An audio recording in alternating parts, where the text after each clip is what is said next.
the UK series because I'm not done talking about it yet. And I am so sad because now I'm talking about Scotland and Scotland's my favorite. Like it really is. Like if I could move to Scotland tomorrow, I would move to Scotland tomorrow. Also, I think this is kind of like my new setup. I think it's just like comfy cozy in my room rather than in my office. So I don't really love my office yet.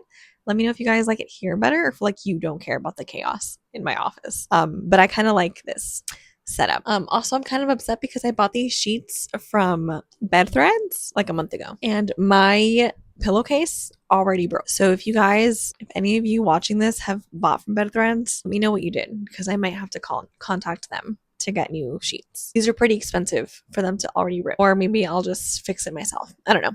But anyway, welcome back to the series. Today we're talking about Scotland, and I'm just kind of gonna give you the rundown of everything that we did, where we stayed, everything that we ate, and everything that I unfortunately didn't get to do that I wish we could have done, so that maybe if you're going to Scotland next, you can do or not do a lot of the things that we did or didn't do. So let's get into it. So my last video, I ended up saying that like we left from the Harry Potter tour, we left straight and we took a train directly to Scotland.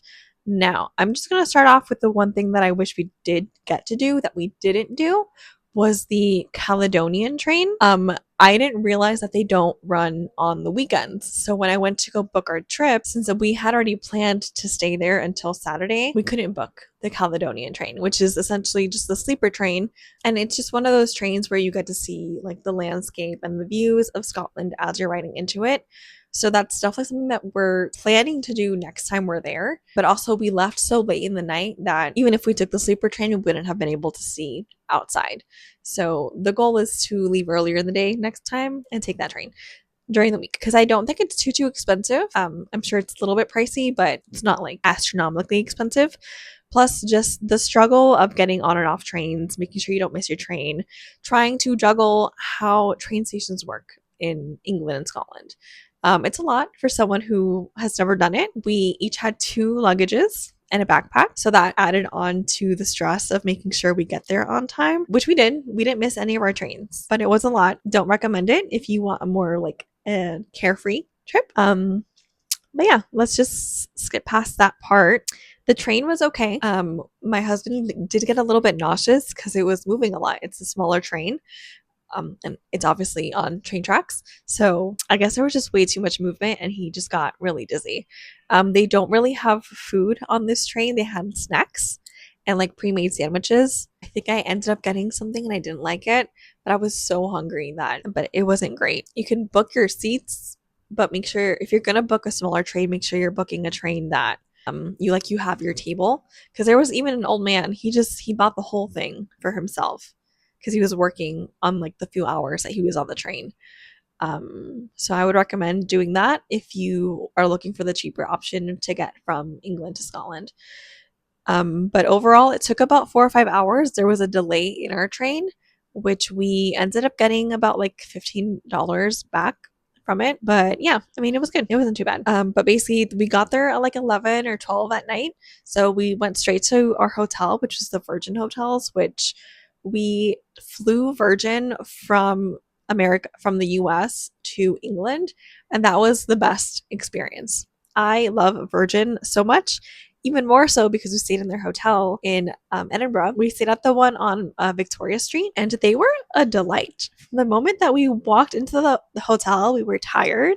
We were a little bit cranky. This bellhop appeared out of thin air. Like, honestly, I don't know where he came from. Took our luggage up to reception.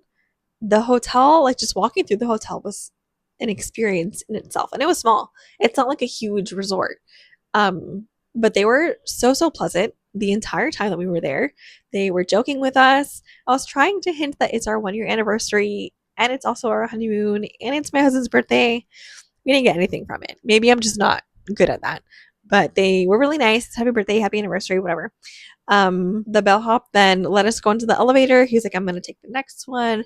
Let us go up. We made our way into our room, got comfy. He brought up our bags, put it on the little cubby for us, and he left. And that was it. And like, again, like, remember, tipping culture is very different in the UK. You don't have to tip, but you can if you want to, I'm sure. But the hotel itself was really nice. I do have some footage of that. It was just an amazing experience from the moment we got there to the moment we left that hotel.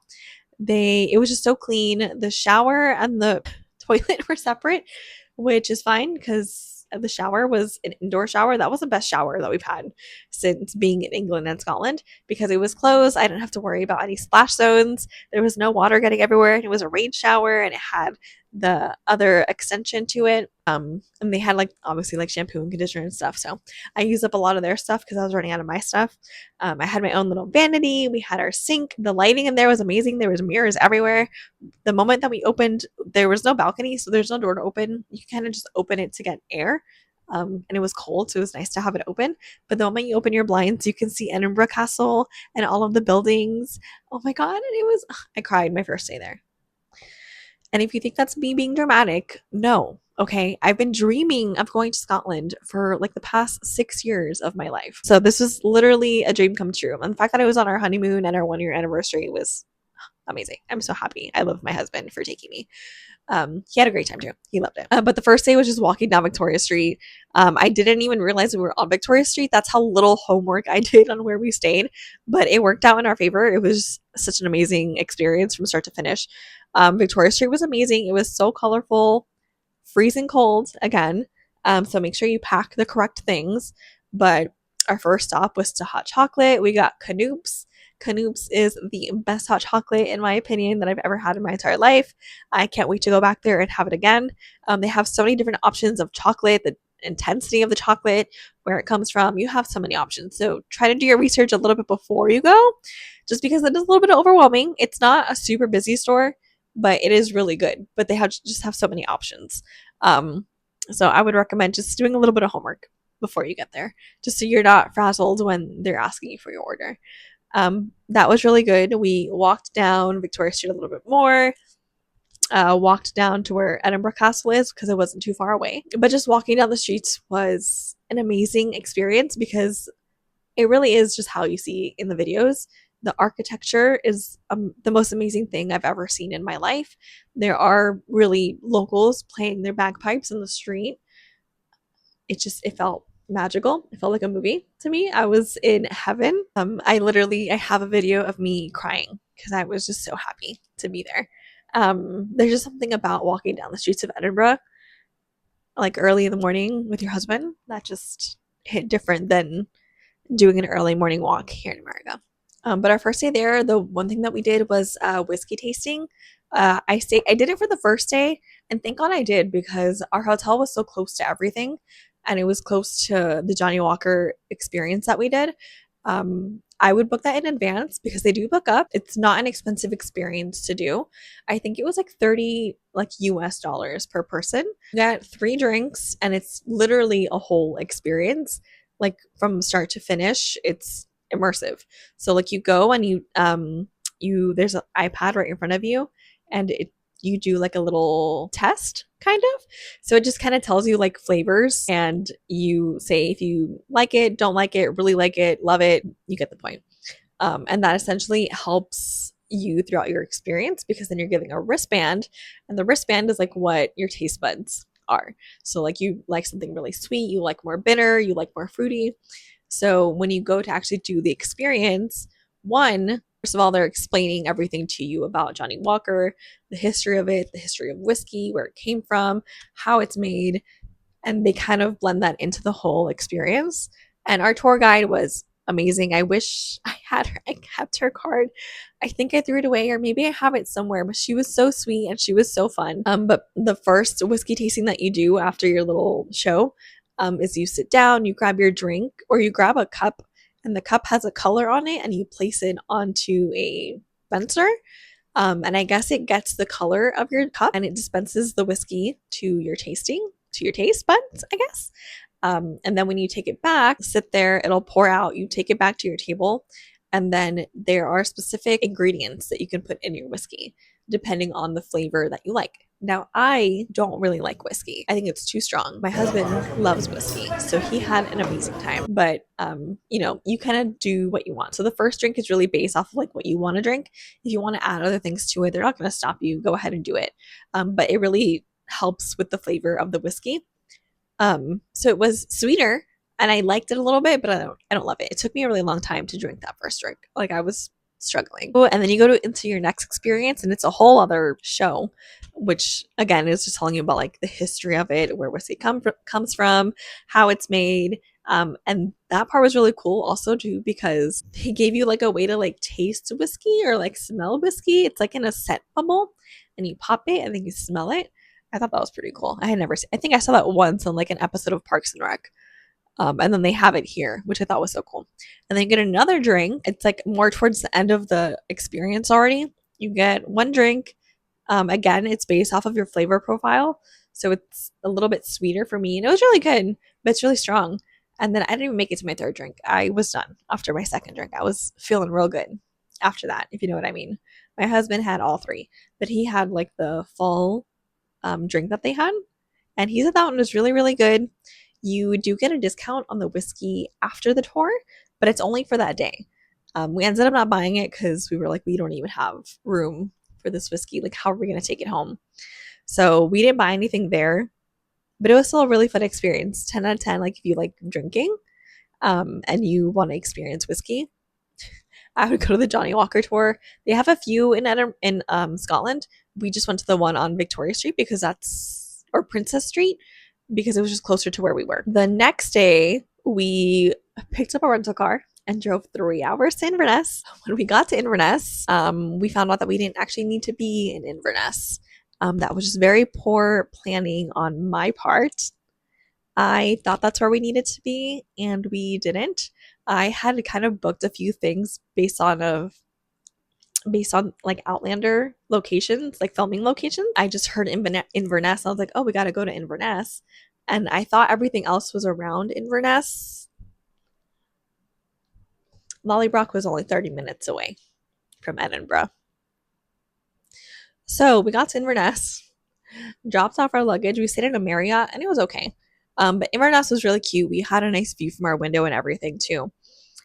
Inverness was such a cute little town to walk around. It was very quiet. If I had the choice, I would probably live there too. We went to a food hall and they had a bunch of different foods. It was okay. I didn't care for it too much. My husband got fish and chips and he liked them there. But I feel like fish and chips, it's kind of hard to mess up in that part of the world. And that's where we found out that we didn't need to be in Inverness. I messed up our whole itinerary, assuming that we had more time to do things. So we made the best of that day. We walked around, we went to bookshops, we didn't do too much. We went to actually the site of the Battle of Culloden, which is actually, it was on my list to do. So at least I got to do something. But it was about 19 degrees Fahrenheit. So it was really cold. We were freezing and there are no lights outside in this battlefield. Rightly so, because it's preserved, so they're not going to ruin it by adding lights and electricity. So even though it was really cold, it was still really cool to actually go and kind of see what it was actually like in the battle.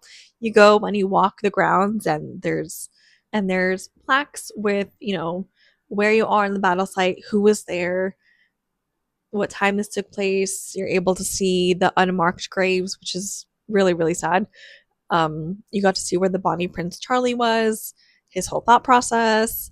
If you know anything about the Battle of Culloden, you will know that it was a very, very short battle for the Highlanders, and it was just really sad. But walking through the grounds, like you see how bad of a battle it was. It was cool reading all of the plaques because they're still finding artifacts today from that day, which is kind of sad. But we unfortunately didn't get to go inside of the museum because it was closed already.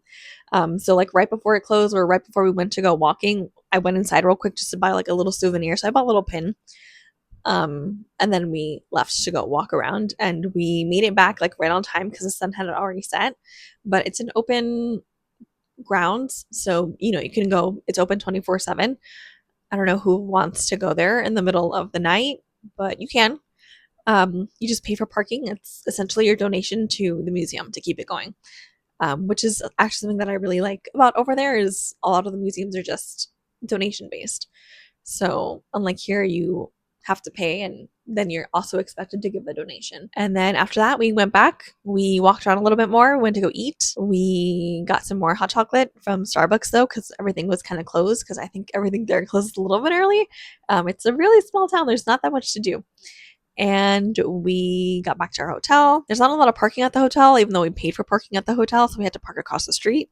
They said that they gave us a discount. I don't know if they actually did. We left really early the next day. Still got charged for the second day at the hotel. But at least we got to leave. We left at like 5 or 6 a.m. It started snowing. I was so extremely tired that I was like in and out of sleep in the car. My husband, poor thing, was like two hands on the wheel because on the right side of the car, but on the left side of the road. So he was petrified and it was snowing. So now you're throwing in elements that we're not even used to in a country that we know nothing about or how to drive in. Which is actually pretty crazy that they just give you a car and are like, here, just drive, you'll be fine. We made it to Mid-Hope Castle at like 10 a.m. finally. We got to do the tour. So I got my pictures in front of Lollybrock, and we didn't do the guided tour, which I guess just takes you inside, but I don't really think there's a lot inside. I think they more so just tell you tidbits about the castle and who lived there and the actual history of the land. But we do get to walk around it, and we do get to go to, if you watch Outlander, you'll know where Jamie's cave is. That was right outside of Lollybrock. That exists, or at least the trail to it exists. Wear your waterproof boots. Hiking boots are preferred. It was slippery when we were there. There's rivers and stuff there too. It was pretty scary. I thought that I was gonna fall a few times, and it was also freezing, so that didn't help either. Plus, you do have to walk all the way from the parking lot to Lollybrock, so it's a little bit of a walk as well. And I bought like one souvenir. They only had a pin. I didn't really care for everything else. I would have wanted to buy like a silver ring, because they were authentic and they were, locally made as well, but I didn't have the budget for that. So I just bought a little pin that says Lollybrock and it has Mid-Hope Castle on it. And I have it over there in my office. But after that, we made our way back, put gas in the car, returned it. My husband was so happy to give that back. The rental car was actually, I think it was free because I had points on my credit card. And then we just walked around and went to go have breakfast. We got a Scottish breakfast. I think it was at Troy's is what it was called. I just found it. And it was really good.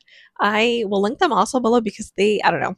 I feel like you should definitely support like the local small restaurant. You don't have to go to big high-end restaurants just to get like the Scottish experience of like a Scottish breakfast. They were really good. The cappuccinos were really good. My beans were really good. Everything was really good. 10 out of 10. I would go back to that little hole in the wall restaurant. It was so good. And they were so friendly. Obviously, like everyone that we've met in Scotland, they were so friendly. And then basically just every day that we were there, we went to the Christmas market because it was November, but it was during like the Christmas season. The Christmas market had so many foods that we didn't even get to try all of them, but the ones we did try were amazing. We got like mac and cheese. My husband got like a chicken tender, something. It was amazing. The hot chocolates were a little bit more superficial or like artificial there. I still also kept comparing them to Canoops, but we actually, I don't know, we did a lot while we were in Scotland. I think I was just so sad to know that we were leaving. Like every day was like, oh my God, we leave in a few days. Oh my God, we leave in 2 days. Oh my God, we leave in 1 day. So it's hard to kind of fit everything that you want to do because you want to just like enjoy what you're doing, but you also have to keep moving because if not, you're going to miss out on things. We saw Edinburgh Castle. Unfortunately, that was one of the things I wish we could have done was go inside of Edinburgh Castle. Just because from a distance, like you can tell, it's a massive place. And it would have been nice to actually go and see the history because I didn't even do research on what Edinburgh Castle was. I just know it's like the main castle. And I would have actually loved to go inside of it. So that'll be on my list for next time. We walked to the Vennel, which is where they shot One Day. And I really just wanted to go because I wanted to use audio. If you've never been to Scotland, side note, there's stairs everywhere. Like I thought that I mentally prepared myself to walk up all of these stairs. The first flight of stairs that I walked up, I was out of breath halfway through. By the time we got to the top, which is where Edinburgh Castle was, I was literally panting. So it was cold and panting. Yeah, my husband was like, "Are you okay?" And I was like, "No, actually, you need to give me a minute because I couldn't." And at one point, I don't know where we ended up. We ended up near Holyrood Palace, which we also didn't get to go in there. That's another thing that I really wish we could have done. We were walking back to our hotel. I don't know what the heck flight of stairs we found. These were like 1,000 steps, and they were old, like cobblestone, like uneven steps. There was, I think there really were 1,000, and it was like going up like a winding staircase. Yeah, that was the worst staircase there. Do everything in your power to avoid that staircase because you can't avoid the staircases. You're just walking a longer distance. But if you're not a fan of stairs, if you are out of shape like me, avoid them. You don't need them. Go around. Plus, maybe you'll go like on a scenic route. Maybe it's a better view for you. Yeah, the stairs were a lot. I don't recommend it, especially if you have children. I don't recommend it with children. If you have a child in a stroller, forget it. You're done. You're not going to want to carry yourselves, carry your child, and then carry the stroller up 1,000 stairs. I don't know who Jacob is, but that staircase was hell. And yeah, our last few nights there, we stayed at the resident hotel, which in my mind, I was like, well, let's stay at a really high end hotel our last night there because it's our last few nights there. Like, why not? This hotel was smaller, more expensive, and further away. So, if I'm going to recommend any hotel, it's going to be Virgin Hotels. I have a whole video on it on my TikTok, and I have posted it on shorts here as well. It's doing really well over on TikTok, and for good reason. No, it's not extremely cheap, but it's not insanely expensive. You get for what you pay for. And I 100% recommend if you want to stay in a hotel to stay at the Virgin Hotels. It's in the center of everything that you want to do. I've been told in the comments that it's more common to stay at like bed and breakfast, or even I think Airbnbs are still kind of a thing, but I think bed and breakfast are the main things that people look for when they go visit Scotland.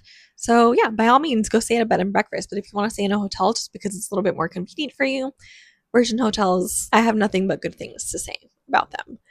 If they could sponsor me, I'd be so happy. This is in no way sponsored, but I really love them from the flight over to the UK to our hotel there. It was an amazing experience. They were amazing. They were great. And that's kind of everything that we did in Scotland and everything that like I wish we would have done. We ate at a lot of really, really good pubs. I'll list them below as well. And I think I've spoken about them in the last videos too. But all of the food that we had in Edinburgh was amazing, minus like one place. It was like a high-end like breakfast place, and their Scottish breakfast wasn't my favorite. But like every cappuccino that I had, every hot chocolate, like all the food, it was just so good. And I think about it. So yeah, I can't wait to go back. I'm so excited. And like I love knowing now like when I need to pack to go there, like when to go there. I would definitely go during the holidays again just because it was a fun experience and there is a lot to do. And now that I know what the weather's like, I'm a little bit more prepared. I know where to stay, where not to stay, what to do, what not to do. Be sure to look up where to drive if we actually need a rental car, which I know we're not going to do rental cars anymore. There's a train that takes you from Edinburgh to Inverness. My husband found that like a month ago, so he was a little upset.